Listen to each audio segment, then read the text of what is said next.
नमस्कार, आपका बहुत बहुत स्वागत है। हमारे ज्योतिष शास्त्र में चंद्रमा को बहुत इम्पोर्टेंस दी गई है। जैसा कि आप जानते हैं कि चंद्रमा माता का कारक है, मन का कारक है। चंद्रमा जन्म के समय जिस नक्षत्र में होता है उसी के आधार पर हमें पहली दशा मिलती है और दशा सीक्वेंस शुरू होता है। यानी कि चंद्रमा सूर्य के बाद सबसे ज़्यादा इम्पोर्टेंट ग्रह है, क्योंकि हमारे शरीर को जहाँ लग्नेश, आत्मा को जहाँ सूर्य गमन करते हैं, वहीं चंद्रमा हमारे मन पर राज करता है। यानी कि हमारा मन चंद्रमा की गति, चंद्रमा के बल पर बहुत कुछ डिपेंड करता है। अगर आपकी कुंडली में चंद्रमा खराब हुआ तो आदमी काफ़ी परेशानी में रहता है, डिप्रेशन में रहता है, माता को से कष्ट अनुभव होता है माता को। यानी कि चंद्रमा मन को खराब करता है, तो जब मन खराब होता है तो आत्मा और लगन भी ऑटोमेटिकली खराब होना शुरू हो जाता है। तो चंद्रमा को देखना बहुत ज़रूरी है।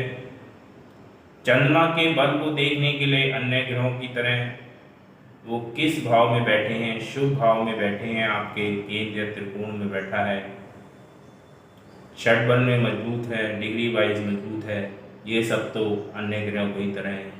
लेकिन उसके अलावा चंद्रमा के पक्ष बल को भी बहुत इम्पोर्टेंस दी गई है कि चंद्रमा ही एक ऐसा ग्रह है जो घटता और बढ़ता रहता है। शुक्ल पक्ष में चंद्रमा बढ़ना शुरू होता है और कृष्ण पक्ष में घटना शुरू हो जाता है। यानी कि पूर्णमासी तक चंद्रमा बढ़ता है शुक्ल पक्ष की एकादशी से, और फिर पूर्णमासी से अमावस्या तक घटना शुरू हो जाता है। अमावस्या के दिन पूर्ण रूप से दिखाई नहीं देता है और चंद्रमा पूर्णमासी को पूर्ण बली होता है, यानी कि पूरी पावर में पूर्ण दिखाई देता है हमको।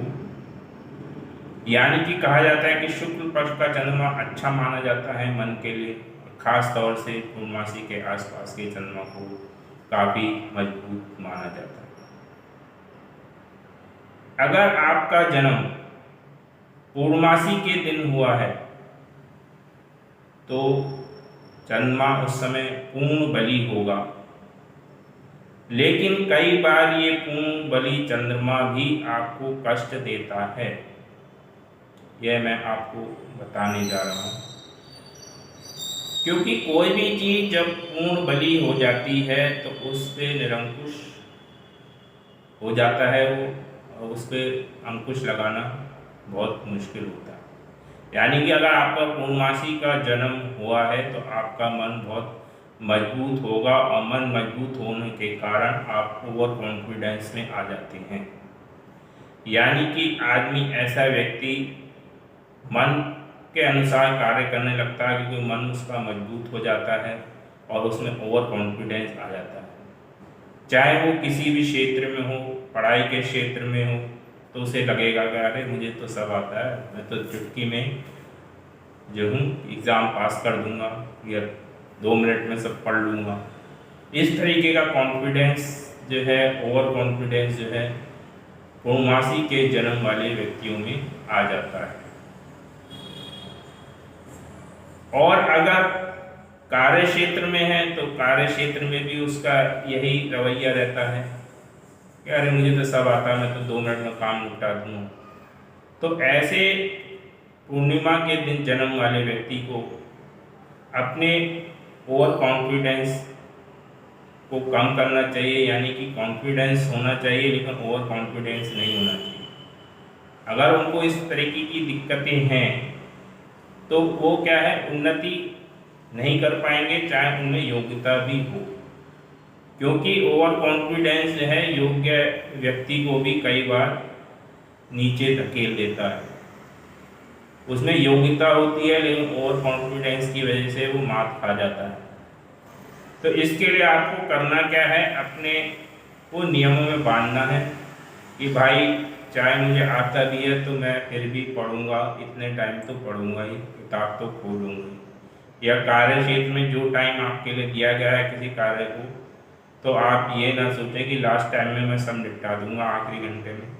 आप जो है उस पर काम कीजिए। ठीक है, आप कर सकते हैं उस काम को, लेकिन ओवर कॉन्फिडेंस में ना रहिए, कॉन्फिडेंस में रहिए, तभी आपके लिए अच्छा है। तो कोई भी चीज़ अति जो है, आपको पता ही है कि अति जो है हर चीज़ की बुरी होती है, चाहे वो किसी भी क्षेत्र की हो।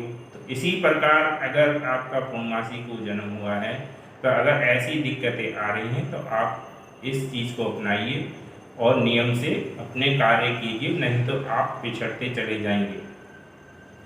चंद्रमा जो है आपको खुश तो रखेगा, ये बात तो है कि पूर्ण बली है तो आप प्रसन्न रहेंगे, खुश रहेंगे, सामाजिक रहेंगे, समाज में रहेंगे, लेकिन समाज आपका फ़ायदा उठाता चले जाएगा। आप ओवर कॉन्फिडेंस में जो है अपना नुकसान करते रहेंगे, मनमौजी रहेंगे, प्रसन्न रहेंगे, लेकिन दुनिया की नज़र में आप जो हैं एक उन्नतिशील व्यक्ति नहीं कहलाएंगे। और आप स्वयं भी देखेंगे कि जो चीज़ आपको प्राप्त होने वाली होगी वो आपको छूट जाएगी, जबकि वो आपको प्राप्त हो सकती है। और ख़ास तौर से अगर पूर्णमासी के दिन करण का भी बहुत महत्व है, क्योंकि पंचांग में आपको पता ही है 5 अंग होते हैं, उसमें से एक करण भी होता है। तो विष्टि करण को खराब माना गया है। अगर आपका करण विष्टि है तो और ज़्यादा आपको नेगेटिव परिणाम मिल सकते हैं। तो आप भी अपनी कुंडली में चेक कीजिए कि आप कब का जन्म है, पूर्णमासी का जन्म तो नहीं है, या विष्टि करण तो नहीं है। इस टाइप की है प्रॉब्लम तो आपको निश्चित ही ओवर कॉन्फिडेंस की प्रॉब्लम होगी। तो कृपया इसको चेक करिए और इसका निदान कीजिए। तो इस वीडियो में इतना ही। धन्यवाद।